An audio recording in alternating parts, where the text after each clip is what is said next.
തൃശൂർ പൂരത്തിന് പ്രതിസന്ധി. ആനകളുടെ 50 മീറ്റർ പരിധിയിൽ ആളുകൾ നിൽക്കരുത്. കർശന നിർദ്ദേശങ്ങളുമായി വനം വകുപ്പ്. മുഴുവൻ ആനകളുടെയും പട്ടികയും ഫിറ്റ്നസ് സർട്ടിഫിക്കറ്റും സമർപ്പിക്കാൻ നിർദ്ദേശം. സർക്കുലർ പിൻവലിച്ചില്ലെങ്കിൽ തൃശൂർ പൂരത്തിന് ആനകളെ വിട്ടു നൽകില്ലെന്ന് ആനയുടമ സംഘടന. പൂരത്തിന്റെ ആനയെഴുന്നള്ളിപ്പിന് കുരുക്കിട്ട് വനംവകുപ്പിന്റെ സർക്കുലർ പുറത്തിറങ്ങി.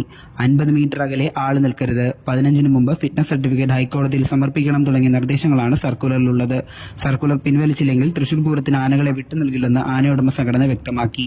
ആന ഉടമകളുടെയും ഉത്സവ സംഘാടകരുടെയും അടിയന്തര യോഗം ഉച്ചയ്ക്ക് 1-ന് തൃശൂരിൽ ചേരും.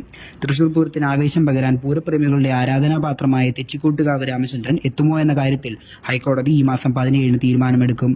മുഴുവൻ ആനകളുടെയും പട്ടികയും ഫിറ്റ്നസ് സർട്ടിഫിക്കറ്റും സമർപ്പിക്കാൻ ഹൈക്കോടതി നിർദ്ദേശം നൽകി. അമിക്കസ് ക്യൂറി ആനകളെ പരിശോധിക്കണം. ആരോഗ്യ പ്രശ്നങ്ങളും മതപ്പാടുമുള്ള ആനകളെ പൂരത്തിൽ പങ്കെടുക്കാൻ അനുവദിക്കില്ലെന്നും കോടതി വ്യക്തമാക്കി. തൃശൂർ പൂരത്തിന്റെ കൊടിയേറ്റം ഇന്നാണ്. തിരുവമ്പാടി, പാറമേക്കാവ് ക്ഷേത്രങ്ങൾക്കൊപ്പം 8 ഘടകക്ഷേത്രങ്ങളിലും കൊടിയേറ്റം നടക്കും. രാവിലെ 11-നാണ് തിരുവമ്പാടിയുടെ കൊടിയേറ്റം.